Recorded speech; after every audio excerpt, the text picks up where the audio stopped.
بسم اللہ الرحمن الرحیم۔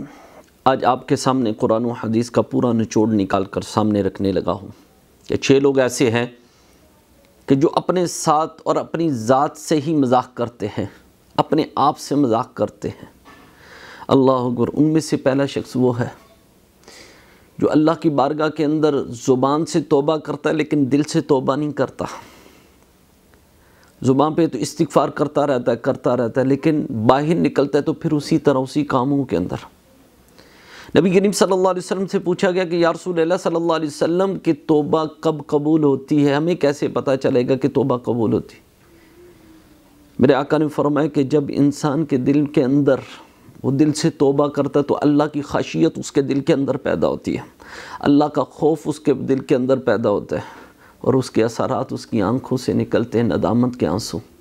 جب اس کی آنکھوں سے آنسو ندامت کے نکلنے شروع ہو جاتے ہیں تو یہ سمجھ لینا کہ وہ اللہ کی بارگاہ کے اندر قبول ہو رہے ہیں، وہ اللہ کی بارگاہ کے اندر قبول ہو رہے ہیں۔ تو یار دل سے جو توبہ نہیں کرتے اسی طرح زبان سے توبہ کرتے، ٹھیک ہے نا، پھر جا کر اسی طرح جن قابو سے توبہ کرتے پھر جا کر وہی کام کرتے ہیں، تو وہ اپنے ساتھ مذاق کرتے ہیں، وہ اپنے ساتھ مذاق کرتے ہیں۔ اور دوسرا وہ شخص جو اللہ سے تو نیکی کی توفیق مانگتا ہے لیکن کوشش نہیں کرتا، پھر انہی کاموں کے اندر لگا رہتا ہے۔ اللہ مجھے نیکی کی توفیق عطا فرما، لیکن کوشش اس کی کوئی نہیں ہے، ٹھیک ہے نا۔ یہ کہ انسان خود کوشش تو کرے نا، خود تو کوشش کرنے کی ضرورت ہے۔ یہ کہ یا اللہ مجھے نیکی، ایک مثلا میں یہاں سے جانا چاہتا ہوں، جی میں لاہور جانا چاہتا ہوں یا پنڈی جانا چاہتا ہوں، جہاں وہاں پر جا کر بیٹھ جاتا ہوں، میں نے لاہور جانا تھا تو میں پنڈی کی بس پہ بیٹھ جاتا ہوں، تو ہمیں یہ کیا چیز؟ اللہ کے بندو کہ کوشش تو کرنی چاہیے نا، کوشش تو کرنی چاہیے نا انسان کو، کہ خود بھی کوشش کرے گا تو اللہ تبارک تعالیٰ، وہ کہتے ہیں نا ہمت مردہ مدد خدا، جب انسان خود ہی ہمت کرتا ہے تو اللہ بھی اس کی مدد کرتا ہے۔ اللہ اکبر۔ تیسرا وہ شخص جو ناکامی سے تو بچنا چاہتا ہے لیکن احتیاط نہیں کرتا۔ انسان کہتا تو ہے یا اللہ میں ناکامی سے بچنا چاہتا ہوں، میں آخرت کی ناکامی سے بچنا چاہتا ہوں، میں قبر کی ناکامی سے بچنا چاہتا ہوں، تو بتا تو نے کوشش کیا کی ہے، قبر کے لیے کیا ہے، آخرت کے لیے کیا ہے، ٹھیک ہے نا۔ احتیاط نہیں کرتا، ناکامی سے تو بچنا چاہتا ہے لیکن احتیاط نہیں کرتا۔ اللہ اکبر۔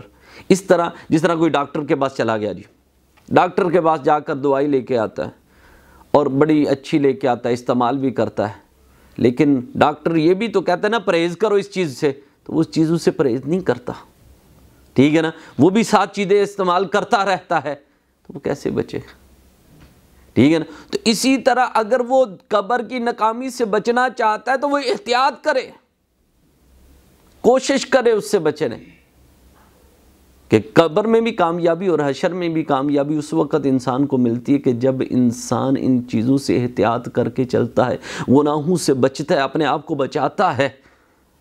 تو پھر اگر ایسا نہیں کرتا تو جتنا دل ہے وہ مانگتا رہے، وہ اپنے ساتھ مذاق کر رہا ہے یار۔ اللہ اکبر۔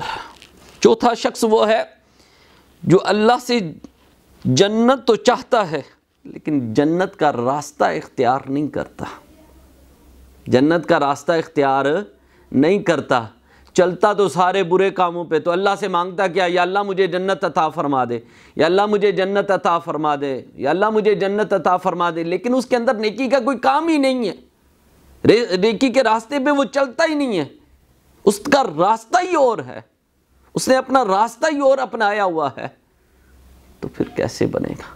وہ بھی شخص اپنے ساتھ ہر جھوٹ بولتا ہے، غیبت کرتا ہے، ٹھیک ہے نا، لوگوں کو گالیاں دیتا ہے، ناحق مال خراب کرتا ہے، کیا کچھ کرتا ہے، وہ جنت کا راستہ نہیں ہے۔ جنت کا راستہ ہے قرآن، جنت کا راستہ ہے نماز، جنت کا راستہ ہے اللہ کا ذکر و فکر، تو اس طرف وہ آتا نہیں ہے، تو ویسے جنت مانگتا ہے، تو وہ شخص اپنے ساتھ مذاق کرتا ہے۔ اور 5واں شخص وہ جو دوزخ سے تو بچنا چاہتا ہے، جو دوزخ سے بچنا چاہتا ہے لیکن اپنی خواہشات کو نہیں چھوڑتا، اپنی بری خواہشات دنیا میں وہ اپنے آپ کو انہی دنیا کی ہوس کے اندر، دنیا کی لالچ کے اندر، دنیا کے عیب کے اندر اس نے مبتلا کیا ہوا ہے، وہ جہنم سے کیسے وہ اپنے آپ کو بچانا، یا اللہ مجھے جہنم سے بچا لے، لیکن وہ کام وہ کرتا ہے جو جہنم میں جانے والے ہیں، وہ کام نہیں کرتا جو جنت میں جانے والے ہیں، تو وہ بھی شخص اپنے ساتھ مذاق کرتا ہے۔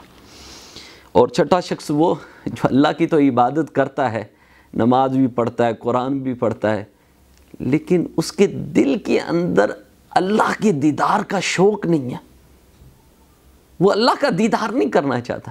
یہاں پہ مجھے رابعہ بصری رحمۃ اللہ تعالیٰ کی بڑی پیاری بات یاد آ گئی۔ ہم نے عرض کی، یا اللہ اگر تجھے یہ لگتا ہے کہ میں تیری عبادت اس لیے کرتی ہوں کہ مجھے جنت چاہیے تو مجھے دوزخ میں پھینک دینا۔ میں عبادت اس لیے نہیں کرتی کہ مجھے جنت چاہیے، میں عبادت تو اس لیے کرتی ہوں کہ یا اللہ تو مجھے مل جائے، تیرا دیدار مجھے نصیب ہو جائے۔ اور میرے آقا نے فرمایا حجۃ الوداع کے موقع پر، میرے آقا نے فرمایا صحابہ سنو، اب اس کے بعد تمہارا جو راستہ ہے وہ اللہ سے ملاقات کا ہے، اب تم اللہ کی بارگاہ کے اندر جاؤ گے۔ اور یاد رکھو جس کی عبادت تو کرتا ہے، مجھے یہ چیز میں تو یہاں پہ ایک اکثر کہتا ہوں، میں کہتا ہوں یار جس کی عبادت کی جائے وہ نظر ہی نہ آئے تو عبادت کا لذت ہی نہیں آتی، ٹھیک ہے نا۔ اللہ اکبر۔ مولا علی کرم اللہ وجہ الکریم فرماتے ہیں میں ایک سجدہ کرتا ہوں، دوسرا سجدہ اس وقت تک نہیں کرتا جب تک اللہ کا دیدار نہ کر لوں۔ اللہ کے دیدار سے مراد یعنی اللہ کی تجلیات رحمت ہے۔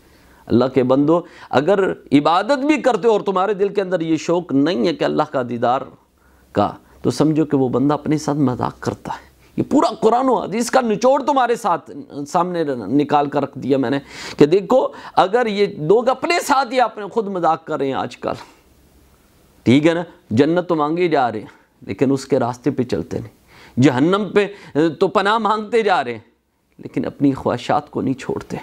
اللہ اکبر۔ اللہ کی عبادت تو کیے جا رہے ہیں لیکن اللہ کی دیدار کا شوق ان کو نہیں ہے، ٹھیک ہے نا۔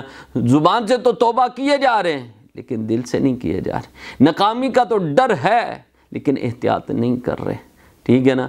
ان ساری چیزوں سے اگر کوئی بھی ہے، نیکیاں تو مانگ رہے ہیں، ٹھیک ہے نا، لیکن کوشش نہیں کر رہے، تو ان چیزوں سے بچنا چاہیے۔ میں تو یہ کہوں گا کہ اگر خود اپنے ساتھ مذاق کر رہے ہو، اپنے ساتھ دھوکہ کر رہے ہو تم لوگ، یار یہ دیکھ لو ساری چیزیں، بس اللہ تعالیٰ عمل کی توفیق عطا فرما دے۔